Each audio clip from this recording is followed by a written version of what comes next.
corações se abrasavam, voltaram a voz do Mestre a escutar. Jesus se pôs com eles conversando, de novo a esperança fez brilhar.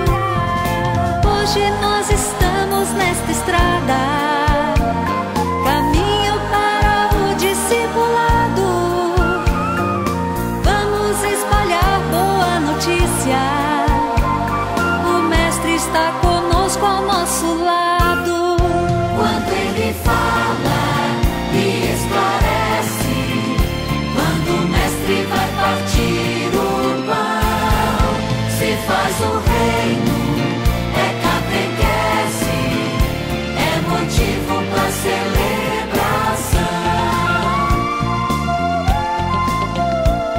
Assim então seus olhos se abriram, voltaram o rosto dele a contemplar. O Mestre se revela na partilha, e a fé em seus amigos faz voltar.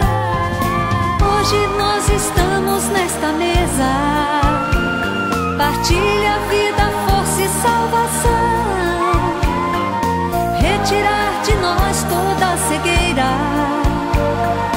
e levar a luz para os irmãos. Quando Ele fala e esclarece, quando o Mestre vai partir o pão, se faz o reino, é catequese, é motivo para celebração.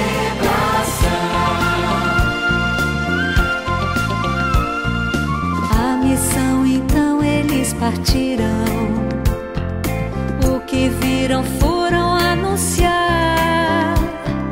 Ele está vivo em nosso meio, vinde, venham todos se alegrar.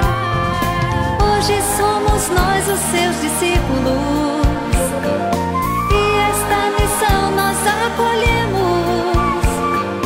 Emaús, lição de catequese, é com Cristo que aprendemos. Quando Ele fala e esclarece, quando o Mestre vai partir o pão, se faz o reino, é catequese, é motivo para celebração. Quando Ele fala e esclarece, quando o Mestre vai partir o pão, se faz o reino,